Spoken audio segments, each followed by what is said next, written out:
What's the stigma like in South Dakota? They try to create, I think, some of these horror stories that, more accidents will happen. There's going to be more addictions. Marijuana's the gateway drug. I consider alcohol the gateway drug if there's going to be one.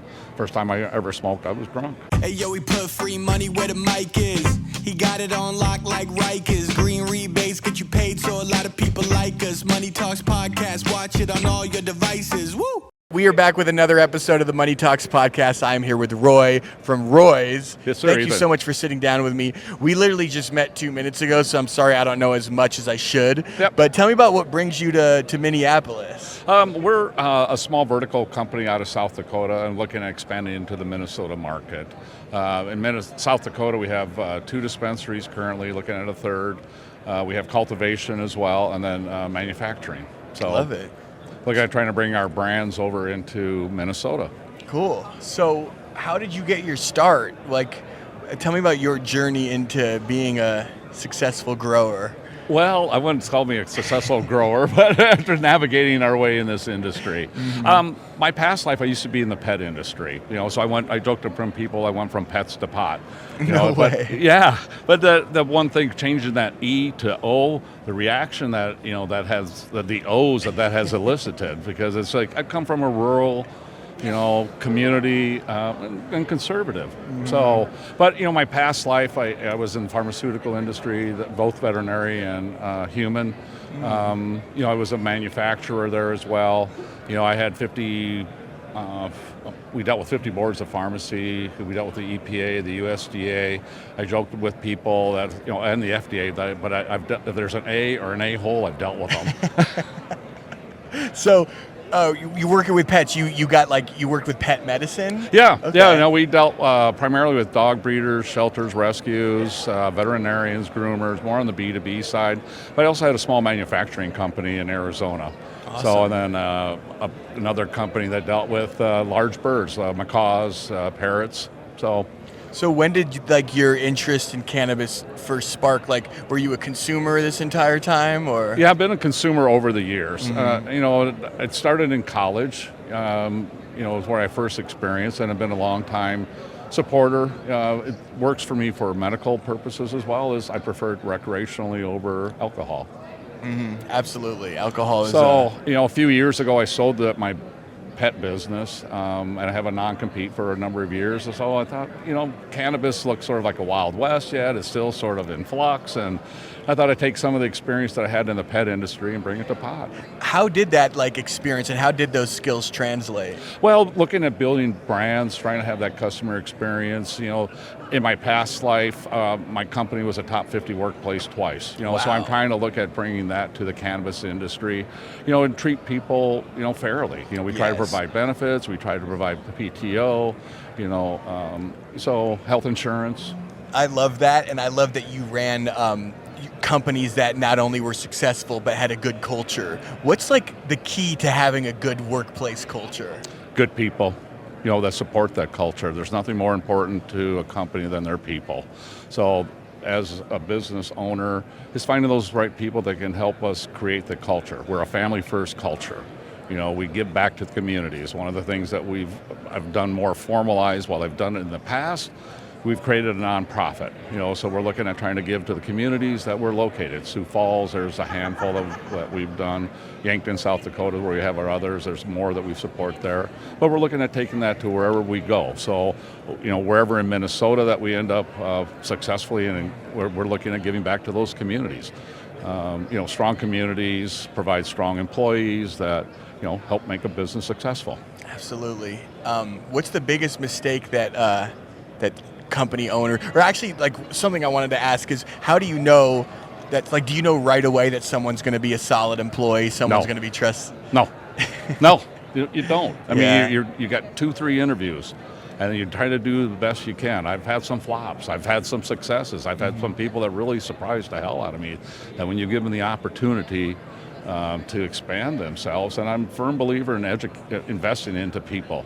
Education is huge to me, not only to our bud tenders, our management, because a lot of them are in new roles they've never been in before.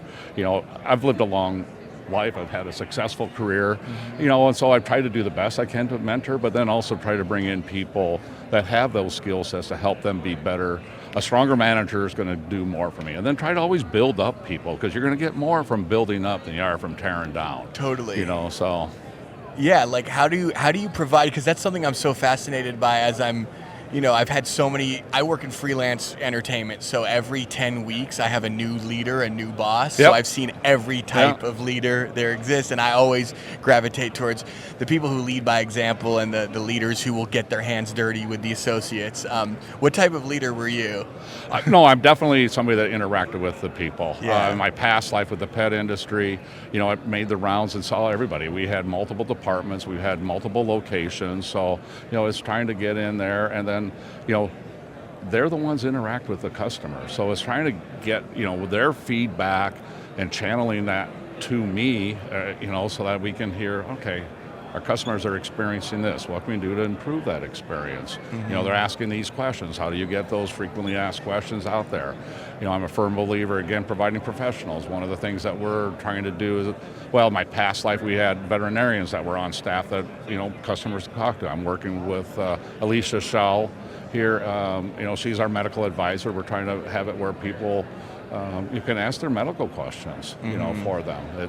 It's very limited out there where people can get good information. So we're trying to provide that to our customers or people that are part of our member network.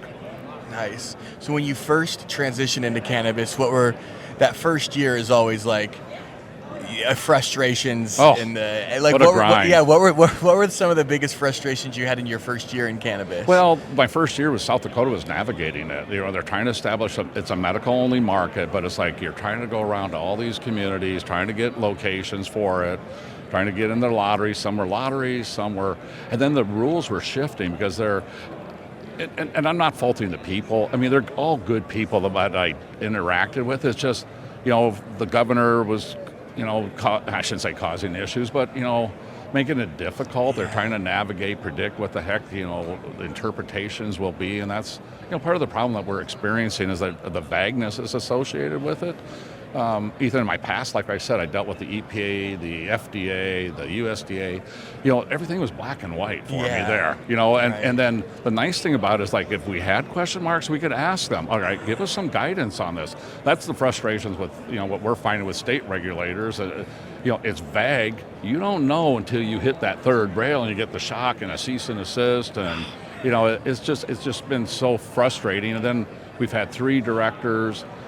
And again, they're good people trying to navigate it, but nobody's career path is going to be, I want to be the director of cannabis. It's a stepping stone, so it keeps being this revolving door.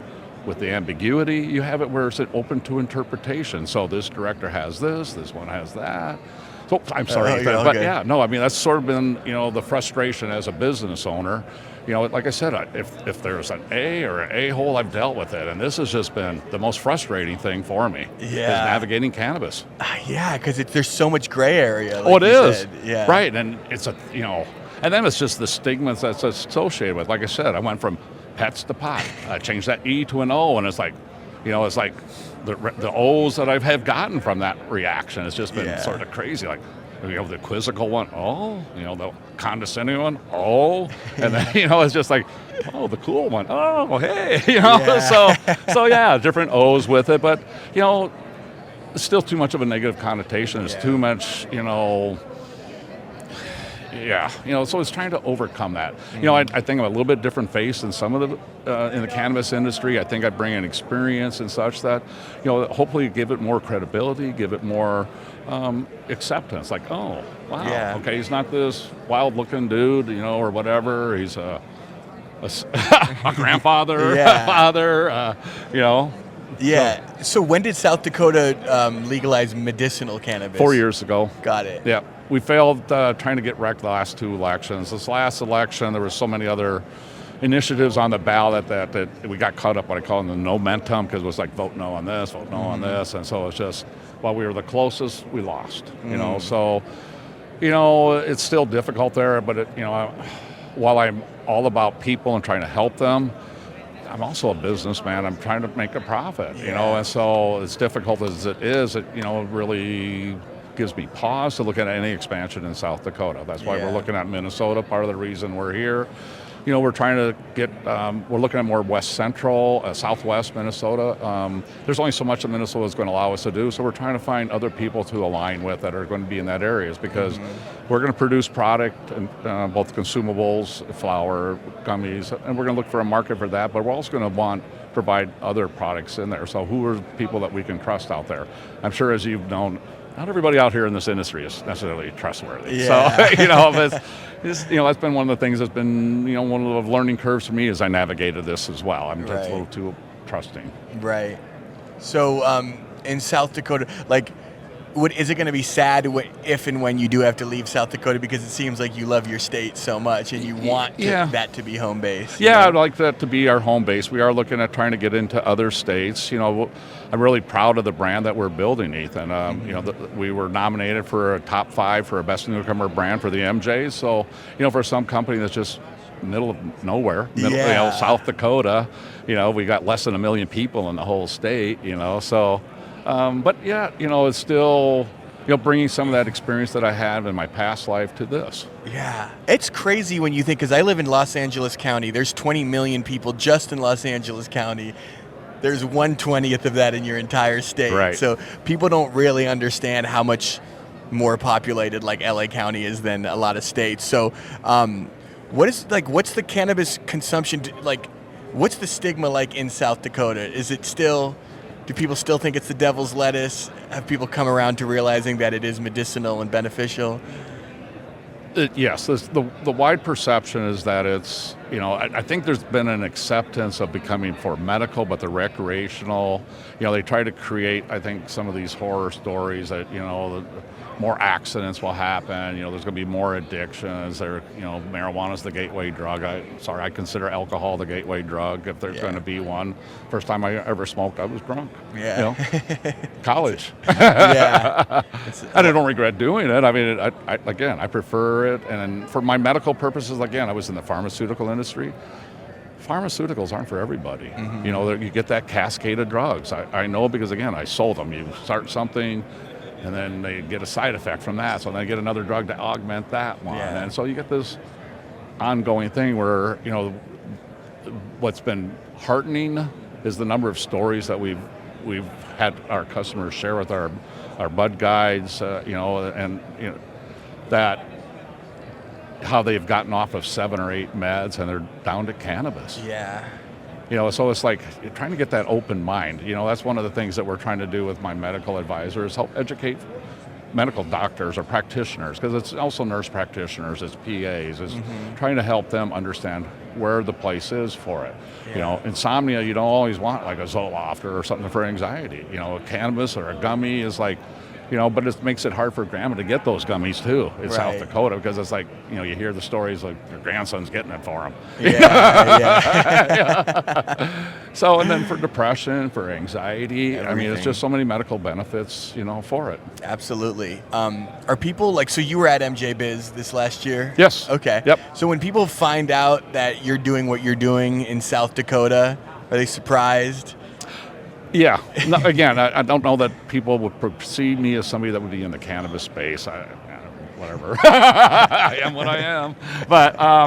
But no.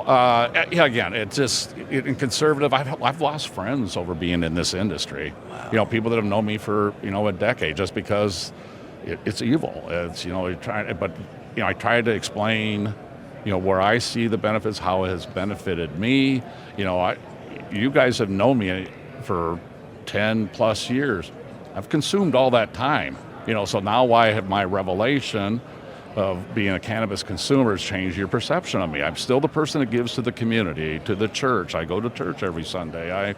Just because I'm, in cannabis does not make me a criminal. I'm still a Christian. Yeah, it's weird that it's still so stigmatized, because I guess it's different for me because I'm from California, and we all our parents were smoking pot when we were kids, and it was our parents. It's got to a point right now where our parents, when they catch us drinking, they're like, no, smoke weed instead. That's the devil drug. This is the angel drug. You know what I'm saying? But yeah, it's just so interesting that in other states, like in Texas, it's not even is Texas ever gonna come around to it, you think, or like the states in the South? I should say I don't care about Texas. I'm more worried about what's Iowa going to do, what's Wisconsin, because those are other states we want to look at. Right. I was in Iowa till recently that's where my business was based, and then when I sold it, the accountants and lawyers told me I need to go to South Dakota. But and it is a good business, state to be in. I have a place in Minnesota, and that's still sort of where my heart is in this state. That's why I'm looking to try and expand into it. I was in Worthington for a number of years, my high school years. So nice. So with your brand, what do you think it is that sets it apart? Like, what's your special sauce? Because to make it in cannabis, you really got to have something that no one else has. So what is that one thing for your brand? Well, I would call it zesty, zany, zen. That's sort of our tagline, part of the Roy's. But, we really tried to care about our customers first, try to get understanding what their needs, what they are. But we also are supporting the active outdoor lifestyle. That's, trying to get people back to their more normal lifestyle, to the things that they used to enjoy. The people that have experienced pain, that now they can maybe go out golfing, that they can go play cornhole, that they can, we're out there in Minnesota, the lake season, so, that's where we're looking at some of our locations is, people just want to chill. Yeah. And where does the marketing side, because it seems like you've got a good marketing mind too, where does that come from? 25, 30 years of experience. No, I'm making a lot of mistakes. Yeah. That's what experience is you make mistakes, you learn from them and go on. Even the successes, you try to figure out what can you do and replicate that, because sometimes it's just, thank you, Lord, the stars align. Got it. So how many employees do you have right now? 20. 20 employees? Yep, in South Dakota.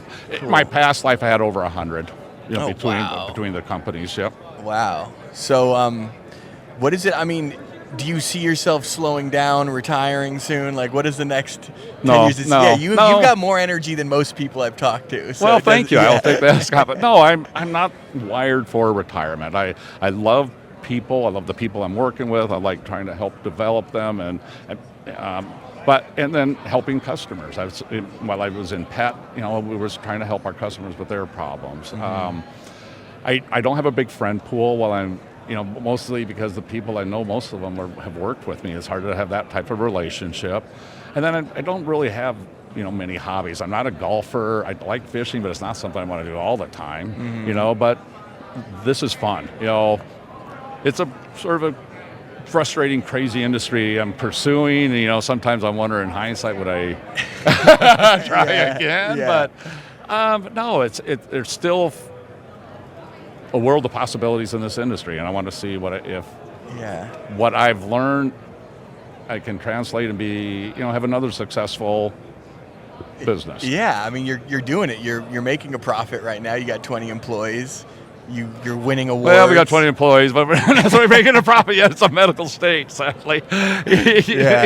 We invested a lot for a wreck happening. It didn't happen. So, I've had a financial setback, but, again, I was fortunate to have a successful sale in the past. So, I win some, I lose some. Part of the entrepreneurial spirit, just so my F-ups aren't too bad, and bankrupt. But I'm not.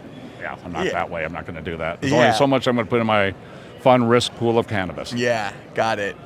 If you would have told yourself 25 years ago that you would one day be owning a popular cannabis brand, what would that person 25 years ago say? Wow. Never saw that coming. That's just wow. Yeah. I mean, but no, I don't know that I would have saw myself selling the business. I did. It just I caught it during the COVID years, and the pet space was super hot, and they wanted me super bad. It left a big hole in my life, because it sort of defined me. I mean, I've given 25, 30 years of my life in building it, and some of my persona was coming through in that. Right. That's what I'm trying to do with this one. This is probably my last one I'm going to probably build.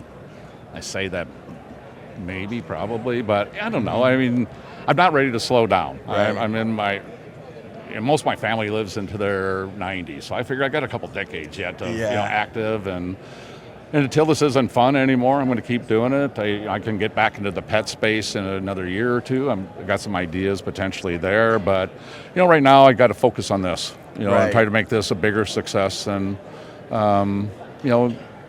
there's lots of good competition that we're seeing here in Minnesota, so it helps bring the best out of us. Exactly. Competition drives innovation. Amen. Amen. It's a shame that pets can't consume cannabis, because I feel like you would crush that market.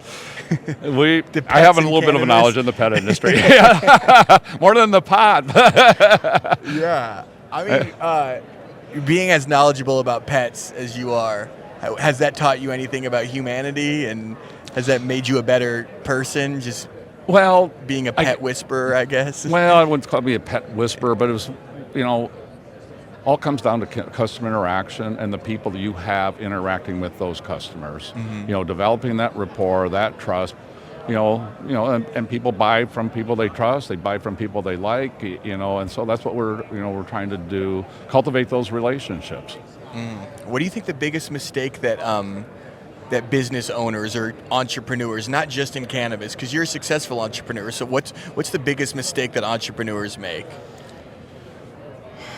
I know there's a lot. Yeah. Well, the thing that we've seen, and probably be the case here as well, is like a lot of people have the passion and the heart for the industry, but they don't have the business acumen. I mean, and so, I feel sorry for some of them. They should reach out to people to get some guidance. Don't necessarily look at people in the industry. Mm-hmm. They're not, yeah. Some self-serving, I mean, everybody's in it kind of make the buck, and the cannabis industry, it seems like you got a 30% tax on everything. Yeah. If you build out, they charge you more. If you lease a space, you're paying 30% more. It's just, there's impediments to try to be a successful business person in this. Yeah. It's been a learning curve for me. I thought I came in with all this stuff that, oh shit, I'm going to be set up for success. Who's going to kick my ass? But it's like, no, I've got my ass kicked, and it's good that I have, Right. because it's like, okay, I don't know everything, so now I've got to go reach out to people that can help me, to be a success, and that success is by, successfully working with our customers to help them achieve what they're looking for. Right. Whether it's medical, whether it's recreational, or whatever. And I think the most important thing is like admitting when you are getting your ass kicked and admitting when you need help, because a lot of people are delusional, and no matter how much they're failing, they're still convincing themselves that they're succeeding and that nothing that they're doing is wrong. It's everyone else's fault. So the self-awareness, I think. Yeah, no, it's always, how can I be better? Yeah. That's, helps you be better. Right. Challenging yourselves, asking our customers, how can we better meet more of your needs? Mm-hmm.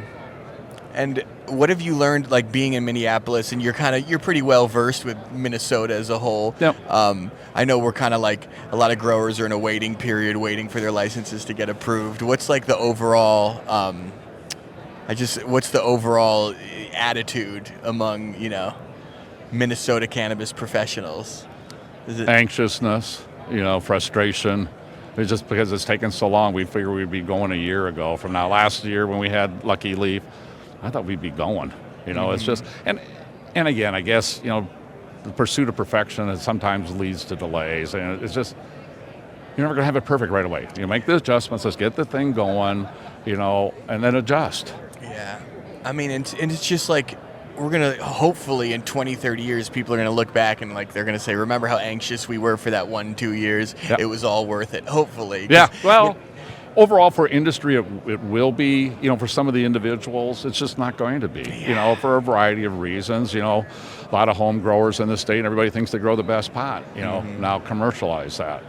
It doesn't work that way. The scalability, while you can grow, some good weed in your basement or whatever, it doesn't mean you can do it on a scale and replicate it consistently. Right. And you have great business acumen. Do people like who are just starting in cannabis who maybe don't have the best business acumen, do they reach out to you? Or are you, Well, that's what we're trying to do as part of what we're offering here in Minnesota, trying to look at those people that we can help be successful. We're trying to look for other cultivators, because we're going to have dispensaries. We need product for it, but we want to find the right people.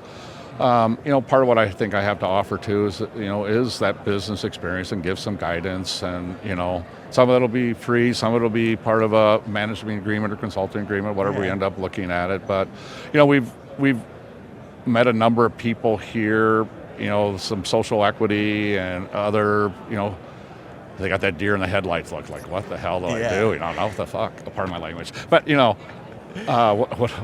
like, do we lease? Do we build? Do we, they're trying to figure out how to navigate it. And yay for you. You got a lottery ticket and you won something, but now the hard work comes. Right. It's trying to find money, trying to find a space, it's trying to find somebody you can trust that gives you guidance. It's like, can you ever celebrate your successes in an industry like this where things are changing so quickly and you're kind of always on your toes? No, you have to be. Yeah. I mean, that's part of the fun of business and the challenge, because you got somebody that's going to come along and push you harder and try to be better. And you can't be all things to all people. So it's carving out your niche. What is it you want to be? What do you represent? We want to get back to communities. We want to try to, have a positive workplace, a positive encounter. When people come to our store. Right. I mean, we're bright, we're vibrant, we're unlike probably what you've seen elsewhere. So I invite you, Ethan, come on down to Sioux Falls sometime, take a look at our store. I would freaking love it, man. I've never been to either of the Dakotas. Actually, I've driven through on a cross-country road trip. Go to Denver? We drove from San Francisco to New York, so I'm pretty sure we made it so through you came South across Dakota. 90 or 8? I don't know. Yeah, anyway. Yeah.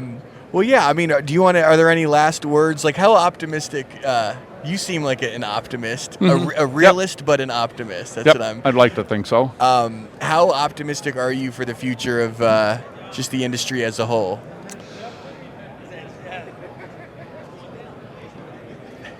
Long-term optimistic. It's just going to be navigating it here for the next period of time. I mean, I can't wait till we get some of this banking stuff resolved. That will, help a lot. The rescheduling, I think would be a benefit as well. I don't want to necessarily open it up to, a free-for-all across the country where California, Colorado is flooding this. I'd like to make sure Minnesota can develop brands that are here, and you see it anyway. You can do it with microbreweries or vineyards or but that's what we're trying to look at, is more of the craft cannabis, trying to look at the medical, I shouldn't say medical, but the cannabis tourism side of things as well. So we're trying to figure out how to look at different rental properties, Airbnbs, trying to look at events, the experiential marketing. Right. Yep. Right. Exactly. That's when people come to a Roy's dispensary, is an experience. Yes. No, and you're like a lifestyle brand. It's more than just like purchase our cannabis. It's purchase our cannabis so you could spend more time outdoors, which I love that. I love that mission. Well, we're looking at trying to host different things. Where Minnesota, we're going to be able to do things that we couldn't do in South Dakota. We want to put on a cornhole tournament. We want to put on a Summerfest, is what we're calling it. It's like a little festival for the Roy's dispensaries or others, so, there's others here that are looking at having, the different event type of things, but, yeah. So what do you do? Because I could tell you, like, your brain, is it tough to, like, shut this part of your brain off and just relax? I mean, besides using cannabis, what do you do to blow off steam? I promise that's my last question. Just to relax. Look at the next project? I don't know. Do you meditate? Do you? Well, no, I do a lot of walking. So I usually walk somewhere between 4 to 6 miles a day. Wow. So I go at a pretty good clip typically. I have a faith in God too. I mean, so awesome. I should probably do more praying than I do. I go to church every Sunday, and I'm a firm believer, and I try to thank God as often as I can. Awesome.